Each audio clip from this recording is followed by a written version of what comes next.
तर या होत्या आतापर्यंतच्या महत्त्वाच्या हेडलाईन्स आणि बुलेटिनची सुरुवात करूयात। राज्यातल्या आमदारांसाठी 300 घरांची घोषणा करण्यात आली आणि आता या घोषणेलाच घर लागते की काय? आमदारांच्या घराला घर लागण्याची शक्यता आहे, कारण राष्ट्रवादी काँग्रेसचे अध्यक्ष शरद पवार यांनी या आता घोषणेला विरोध केलेला आहे। आमदारांच्या घराच्या निर्णयाला विरोध केलेला आहे आणि त्यांनी स्पष्टपणे भूमिका मांडली आहे की माझं वैयक्तिक मत आहे महाविकास आघाडी सरकारमध्ये, त्यामुळे आता सरकारच्या निर्णयाला शरद पवारांनी विरोध केल्यानंतर जे मतैक्य होतं या निर्णयाबद्दलचं, त्या मतैक्यालाच घर लागलेली आहे। विरोधी पक्षापासून सामान्य जनतेपर्यंत आणि आता महाविकास आघाडीतल्या अनेक नेत्यांकडून या निर्णयाला विरोध होऊ लागलाय। मुख्यमंत्र्यांनी 300 घरांची योजना घोषित केली, त्यानंतर शरद पवार आणि आज अशोक चव्हाण यांनी सुद्धा त्याला विरोध केलेला आहे। त्यामुळे सर्वपक्षीय आमदारांसाठी म्हाडाची 300 घरं देण्याची घोषणा मुख्यमंत्री उद्धव ठाकरे यांना एकाकी पाडते की काय असा प्रश्न निर्माण झालाय। त्याचे पडसाद सोशल मीडियावर सुद्धा प्रचंड उमटताना दिसले। महाराष्ट्रात सरकारला सोशल मीडियावर ट्रोल केलं गेलं, तर आता कोट्यवधींची मालमत्ता असणाऱ्या आणि लाखोंचा पगार असणाऱ्या आमदारांना माफक दरात घर कशासाठी असा सवाल सर्वसामान्यांकडून विचारला गेला। त्यानंतर आता बॅकफुटला राजकारणी जात आहेत हे स्पष्ट दिसतंय।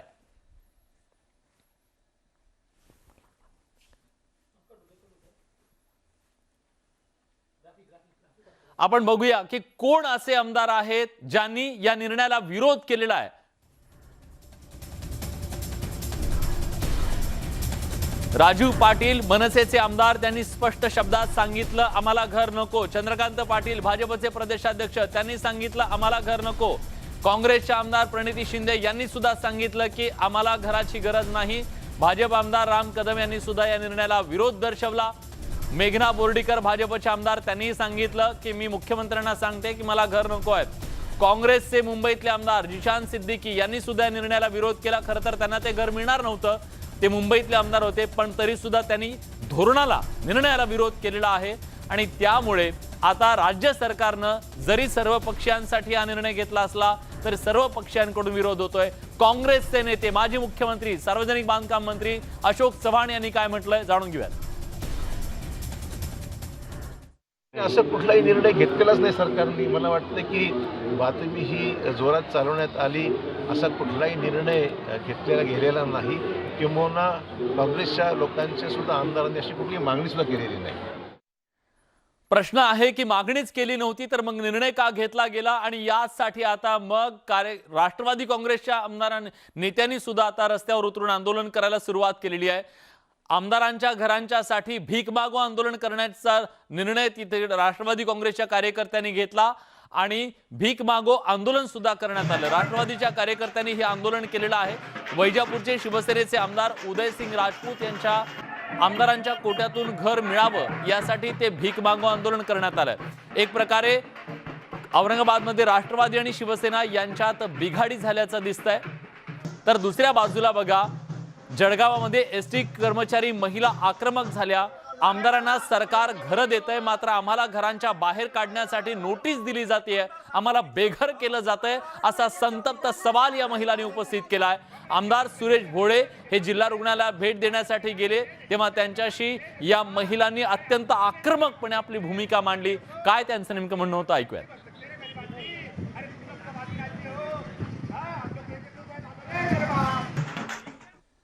घरांचा हा निर्णय वादग्रस्त ठरलेला असताना आता राज्य सरकारच्या मध्ये महाविकास आघाडीमध्ये निधी वाटपावरून सुद्धा प्रचंड धुसफूस सुरू झालेली आहे।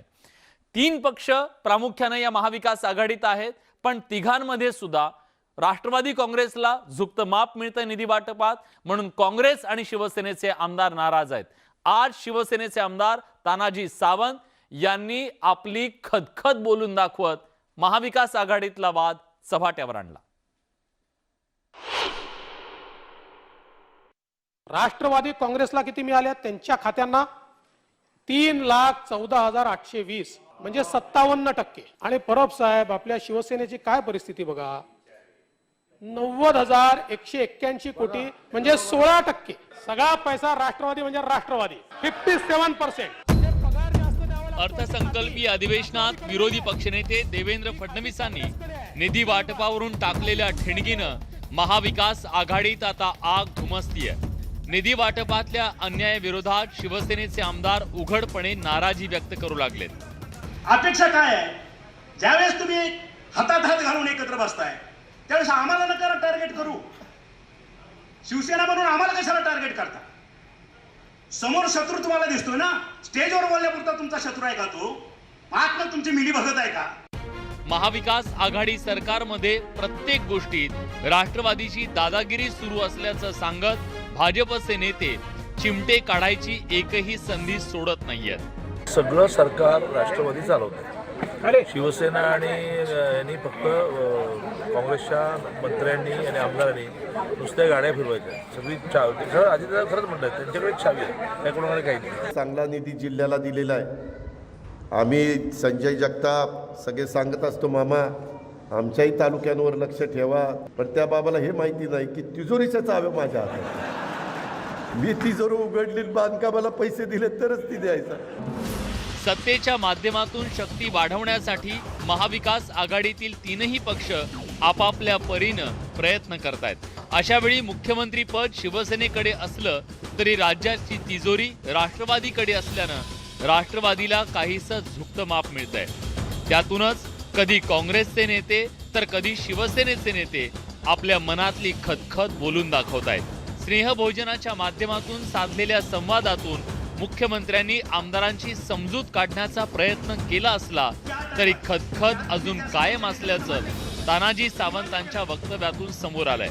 आमदारांच्या मनात धुमसणाऱ्या या आगीचं शमन करणं आघाडी समोरचं सर्वात मोठं आव्हान असणार आहे. Bureau report, news 18 Lokmat.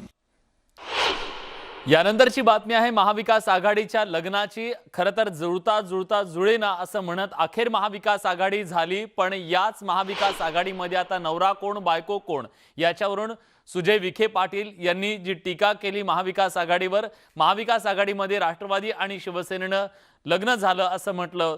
त्याच्या या टीकेवर आता राष्ट्रवादी काँग्रेसचे प्रदेशाध्यक्ष जयंत पाटील यांनी जोरदार प्रत्युत्तर दिलंय. नवरा बायको पाहुणे हे बिरुदावली आमच्यातल्या सगळ्यांना देत आहेत. पण षंडांना काय बिरुदावली द्यायची? षंड या कुठल्याच भूमिकेत नसतात, त्यामुळे त्यांच्यावर मी काही जास्त बोलत नाही. संसार असा आहे महाविकास आघाडीचा की याच्यामध्ये लग्न हे राष्ट्रवादी आणि सेनेचं आहे, बरोबर. राष्ट्रवादी हा नवऱ्याच्या भूमिकेत आहे की त्यांनी काही मनमानी करावी, त्याला कोणी काही बोलत नाही. शिवसेना एक मूक बायकोसारखी आहे, तिला बोलता येत नाही. ती बिचारी मुकी आहे, ती बोलता येत नाही. आणि काँग्रेस हे वराती आहेत की ज्यांना लग्नाची पत्रिका नव्हती पण ते बिनबुलेबर ते जेवायला गेले. त्यामुळे त्यांना लाज नाही आहे. त्यांना जेवायला कोणी बोलवलं पण ते जेवणाचं ताट पण सोडा ना. त्यांना हाणलं खाल्लं तर खाली बसून जेवतील, पण ते जेवायचं काय लग्नाचं फुकट जेवण सोडायला तयार नाहीत. हा नवरा मस्त मजा करतोय आणि मूक बायको बिचारी तिला झालेला त्रास सहन करायचा आहे की यांनी जर सवत आणली तर माझं काय, म्हणून ते मूक बायकोची भूमिका होत आहे. असं सगळं संसार आहे. ते संक्षिप्तमध्ये सांगतो महाराष्ट्रात जे चाललंय ते. यानंतर बातमी आहे महाराष्ट्रावर उद्भवणाऱ्या भविष्यातल्या एका मोठ्या संकटाची. आणि हे संकट आहे विजेचं संकट. महाराष्ट्राला अंधाराच्या खाईत लोटणारं. पुढचे 48 तास अतिशय महत्त्वाचे असणार आहेत, कारण वीज कर्मचाऱ्यांनी संपाची हाक दिल्यानंतर राज्यामध्ये वीज संकट गंभीर बनण्याची शक्यता आहे. बघूया या संदर्भातला खास रिपोर्ट.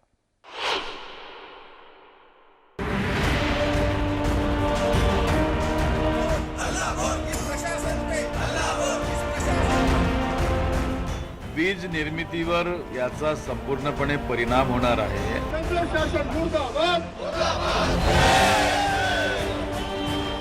आपल्या विजेची जी ग्रीड असते, ग्रीड लाईन, यावर सुद्धा एखाद्या प्लांट बंद झाला तर त्याच्यावर सुद्धा परिणाम होऊ शकतो. राज्याचे ऊर्जा मंत्री नितीन राऊत यांचा हा कबुलीनामा. केंद्र आणि राज्य सरकारच्या वीज कर्मचाऱ्यांच्या संपामुळे राज्यातील कोळसा पुरवणारी साखळी खंडित झाल्याचं नितीन राऊत सांगतायत. त्यामुळे राज्यावर विजेचं संकट ओढवलंय. मात्र याला जबाबदार कोण हा प्रश्न आहे. वीज कर्मचाऱ्यांनी संप मिटवावा अशी विनंती ऊर्जा मंत्र्यांनी केली आहे. मी त्यांना विनंती केली की आपण आपला संप मागे घ्यावा. एक पाऊल मी पुढे येतो, एक पाऊल आपण पुढे या आणि शेवटी संवादातनंच, ह्या चर्चेतनंच या बाबी रिझॉल्व्ह केल्या जाऊ शकतील, सकारात्मक विचार होईल असं मी या ठिकाणी सर्व संघटनांना सांगितलेलं आहे. कर्मचाऱ्यांचा संप मिटला तरी राज्यावरचं लोडशेडिंगचं संकट मात्र कायम राहणार आहे. कारण कोल इंडियाच्या युनियनही संपावर गेल्यात. त्यामुळे पुढचे 2 दिवस राज्याला कोळशाचा पुरवठा होणार नाहीये.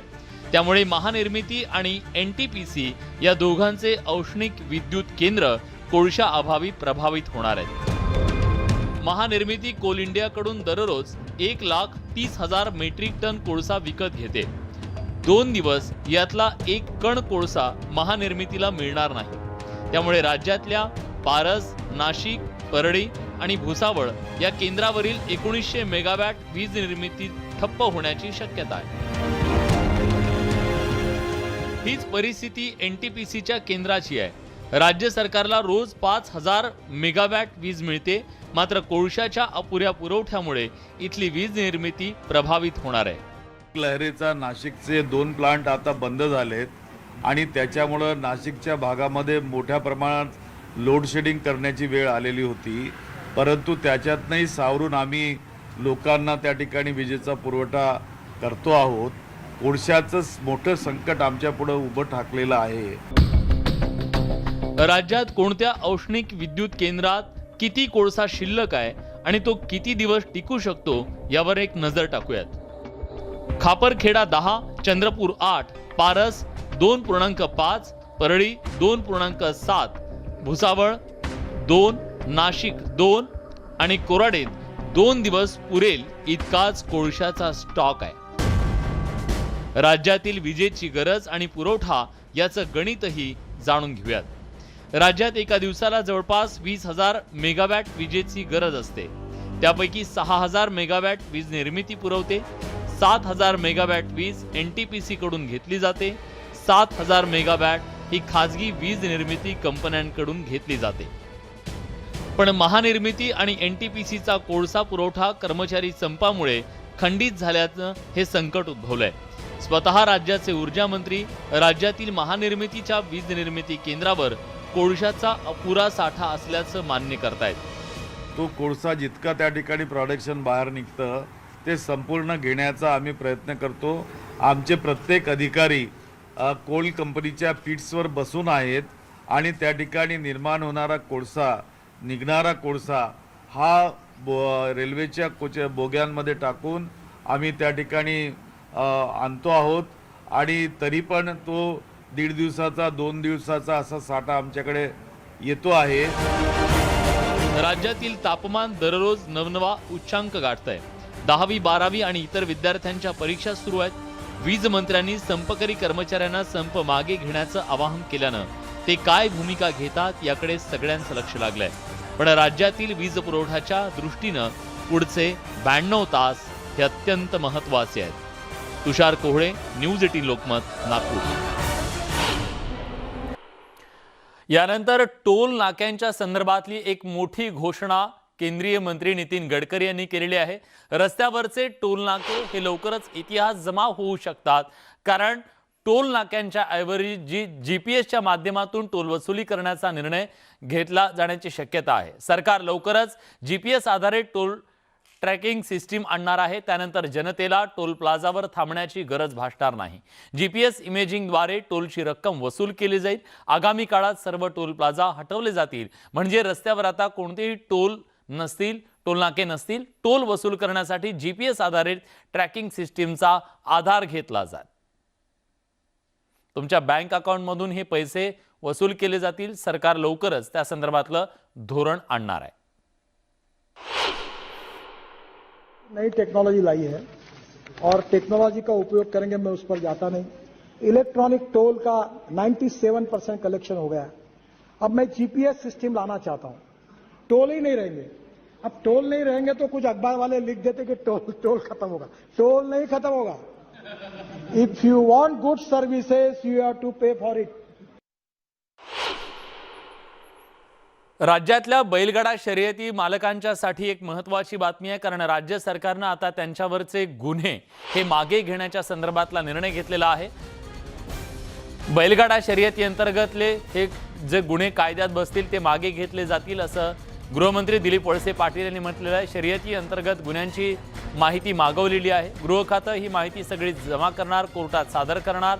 कोर्ट आदेशाच्या नंतर नियमात बसणारे गुन्हे मागे घेतले जातील असं गृहमंत्री दिलीप वळसे पाटील यांनी म्हटलेलं आहे।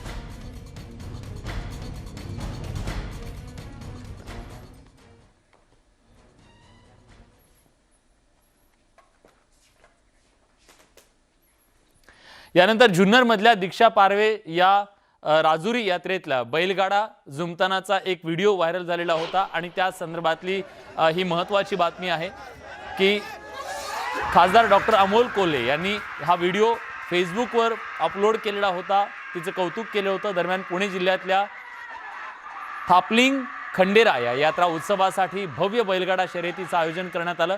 बैलगाडा घाटात दीक्षा आणि तिची बहीण प्रियंका यांनी आज पुन्हा बैलगाडा जुंपून शाबासकीची थाप मिळवली। शिवजन्मभूमीतील दोन बहिणींनी बैलगाडा घाटात बैलगाडा जुंपल्यानं सगळ्यांच्याच नजरा या धाडसी तरुणांच्या धाडसाकडे लागल्या। प्रियंका पारवे आणि दीक्षा पारवे या दोन बहिणींनी थापलिंग बैलगाडा घाटात गृहमंत्री दिलीप वळसे पाटील यांच्या समोर बैलगाडा जुंपल्यानं खुद्द गृहमंत्र्यांनी या तरुणींचं कौतुक केलं, सत्कार केला। आणि यानंतर एक आगळी वेगळी बातमी आहे। एखाद्या गाडीची किंमत कोट्यवधीत असू शकते, पण एखाद्या उंटाची किंमत ही 14 कोटी असू शकते।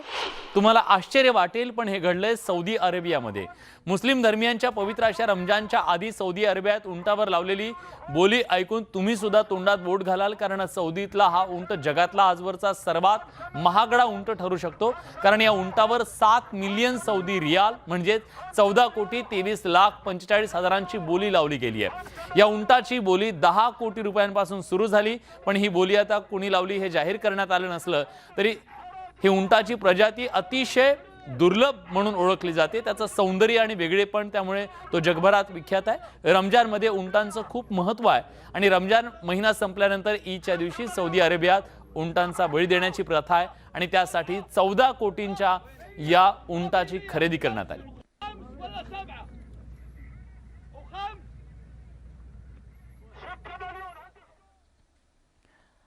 या सगळ्या घडामोडींसोबत मुलुक महाराष्ट्र या बुलेटिनमध्ये आपण एक छोटासा ब्रेक घेतोय। ब्रेक नंतर महाराष्ट्रातल्या गाव खेड्यातल्या सगळ्या